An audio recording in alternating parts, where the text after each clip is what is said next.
Hi! Master these tricky phrases, sound natural in English, and impress everyone with your speaking. Don't forget to subscribe and join our community to finally speak correctly. Let's go!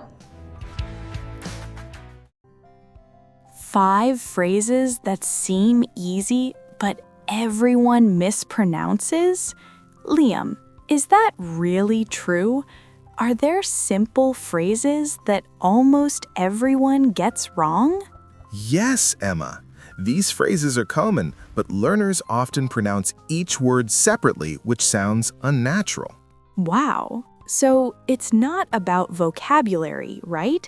It's about small, everyday phrases. Exactly. You see, it's not about advanced English, it's about natural, spoken English. These phrases are easy to understand when you read them, but when native speakers say them, the sounds connect. Words disappear. Sounds change. That sounds like me. So what's the first phrase? The first one is, what do you want? Really? That seems so easy. What do you want? What's wrong with that? Nothing is wrong with the meaning, but the pronunciation in real life is usually not, what do you want? It becomes, what do you want? The words connect. The do you becomes ju. Wait, what you want? Wow, that sounds completely different. Exactly. And that's why learners sometimes don't understand native speakers. They are waiting to hear, what do you want? But in real conversation, the brain wants efficiency. So, sounds reduce. What do you becomes would you. Interesting. So the brain prefers shortcuts. Yes, our brains love chunks. Instead of thinking word by word, we learn groups of words together. What do you want becomes one unit, one chunk, not 4 separate words. So when I say it slowly and clearly, it sounds unnatural? Exactly. And when your brain works too hard, your confidence drops. You start overthinking, you worry about mistakes, and fluency disappears. So how should I practice this phrase naturally? Repeat it as a chunk, not slowly. Say, would you? Then use it in many situations. For example, hey, I'm going to the cafe. What'd you want? You see? Natural, relaxed. Wow, that already feels more real. So what's the second phrase? The second one is, did you eat? Oh no, let me guess. It's not pronounced like that, right? Exactly. In natural speech, it often becomes, did you eat? The did you becomes didja. Did ya eat? That sounds so fast. It is fast, but it's also natural. And when learners don't know this, they panic. They hear, did you eat? And think, what did they say? That happens to me. I understand each word alone, but together it's chaos. That's because spoken English is musical. Sounds connect, consonants blend, vowels reduce. And if you only study written English, your ear is not trained. So it's not that my English is bad, it's that I'm expecting textbook English? Exactly. And textbook English is useful for structure, but real conversation is different. For example, did you eat already? To did you eat yet? Wow, did you eat yet? That sounds so smooth. Yes, and smoothness creates confidence. When you start using chunks like didja, whatcha, your speech becomes more fluid. You stop translating. So translation makes everything heavier. Exactly. Translation adds weight. Natural chunks remove weight. That's such a good way to explain it. So what's the third phrase? The third one is, I don't know. That one I use all the time. What's wrong with I don't know? Again, nothing wrong, but in real speech, it usually becomes, I don't know. I don't know? Really? Yes, the don't becomes softer. The T almost disappears. So instead of I don't know, you hear I don't know. Wow, I think I've heard that before but didn't notice. For sure. You see, native speakers reduce sounds because it's efficient, and when learners try to pronounce everything perfectly, they sound very careful, but also less natural. So trying to sound perfect can actually hurt fluency? Yes, that's one of the biggest mistakes. Many learners think fluency means perfect pronunciation of every word, but fluency is rhythm, it's flow, it's comfort. So if I say, I don't know, I sound more natural? Yes, especially in informal conversation. For example, do you know the answer? I don't know. Short, relaxed, natural. Interesting. So it's about matching the situation, right? For sure. In a formal presentation, you might say clearly, I don't know at the moment. But with a friend, I don't know. That makes so much sense. So what's the fourth phrase? The fourth one is going to. Oh, that's gonna, right? Exactly. Great observation, Emma. Going to becomes gonna. So instead of I am going to call you, we say I'm gonna call you? For sure. And that's extremely common. But here's something important. We usually use gonna in speaking, not formal writing. Right. So in an email to my boss, I shouldn't write gonna, right? Exactly. But when speaking casually, I'm gonna start a new project. I'm gonna travel next month. It sounds natural. Wow, I feel like I'm discovering a secret code. For sure.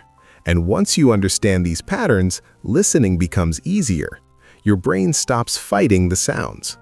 So these chunks help both speaking and listening? Yes. When you know them, you recognize them, and recognition builds confidence. That's so true. When I understand quickly, I feel powerful. Yeah. Confidence grows step by step.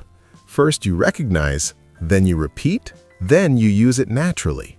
So what's the fifth phrase? The fifth one is let me. That seems so simple. What happens to let me? In fast speech, it becomes lemme. Let me think. Oh wow, that sounds so natural. Exactly. Instead of let me check, you'll hear let me check. The sounds connect. The T disappears. Interesting. So English really likes reducing sounds, right? Yes, especially in common phrases. And here's the key breakthrough. When you stop trying to pronounce every word perfectly and start learning chunks like what'ya, didya, I dunno, gonna, lemme, your speech becomes automatic. Wow, that feels like a big realization. Exactly. You see? Fluency is not about complexity, it's about familiarity. So if I practice these chunks daily, will my brain stop translating?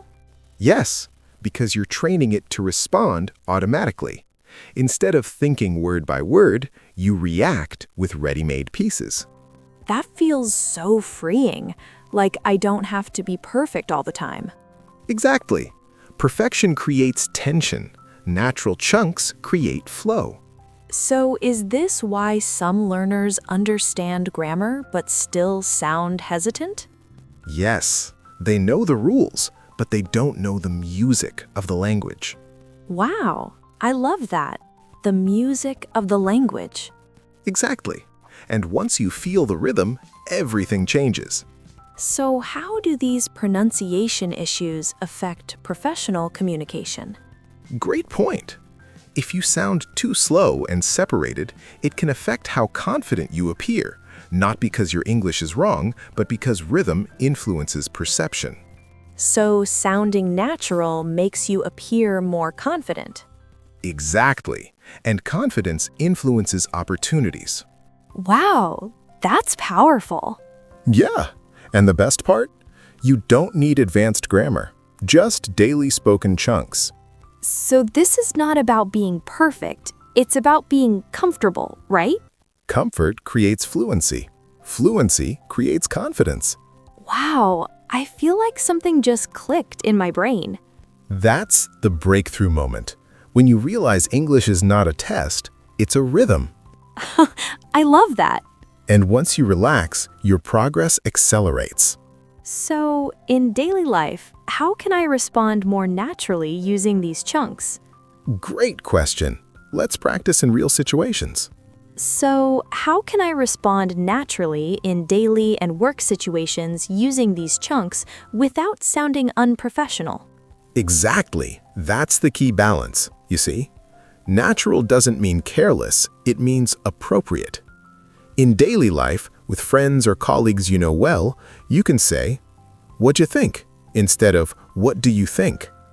"Did you finish?" instead of "Did you finish?" "I don't know, maybe," instead of "I don't know, perhaps." "I'm gonna send it later. Let me check that." These sound relaxed and confident. Why do learners freeze when they try to sound perfect? Because perfection creates pressure. When you think, "I must not make mistakes," your brain slows down. You overanalyze, you hesitate. That's me. I rehearse sentences in my head before speaking. Exactly. And while you rehearse, the conversation continues, so you feel left behind. That reduces confidence. So, what should I do instead? Use simple chunks automatically. For example, if someone asks, "Can you help me?" you can say, "Sure, no problem." That's a chunk, no translation needed. Interesting. So chunks are like ready-made answers? Exactly. Your brain loves patterns. The more you repeat, "No problem," "Sounds good," "I'll get back to you," the faster they come out. So fluency is memory, not intelligence. Exactly. You see? It's training, not talent. Wow, that removes so much pressure. For sure. And when pressure disappears, your natural personality appears. That's powerful. So what's a good daily exercise? Every day, choose 5 chunks. Say them aloud. Create mini dialogues. For example, "I'm gonna start now." "Let me see." "I don't know yet." "What do you mean?" "Did you call her?" Repeat them in different situations.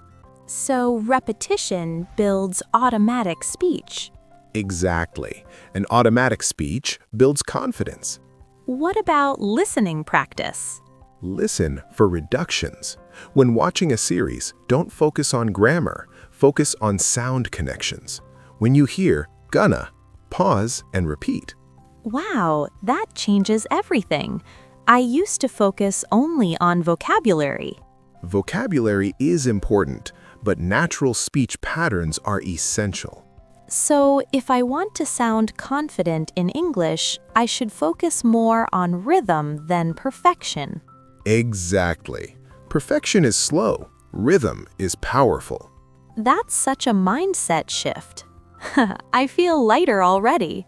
For sure. That's growth, step by step. So, if I understand correctly, the real problem is not pronunciation mistakes. It's thinking too much, right? Exactly. Overthinking blocks fluency. When you trust simple chunks, your speech flows. Wow, so the secret is trusting my English more. Yes. Trust what you know. Use it naturally.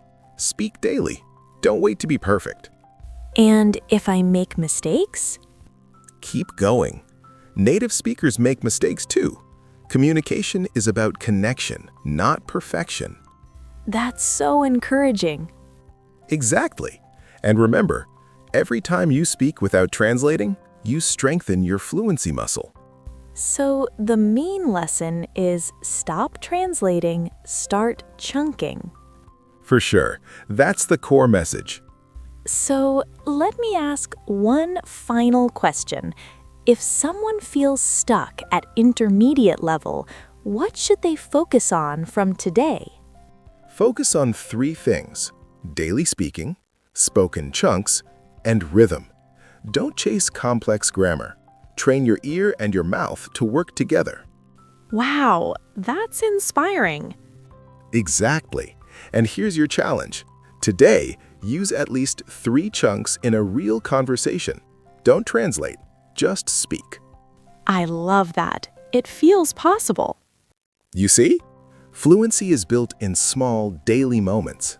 And in the next video, I'm going to show you something powerful. The Hollywood secret to perfect English pronunciation. Hollywood secret? Now I'm curious. What is that? It's a technique actors use to sound natural and confident on screen, and you can use it to transform your pronunciation and rhythm. If you want to sound more fluent, more connected, and more professional, that's the next step. Okay, now I definitely need to watch that.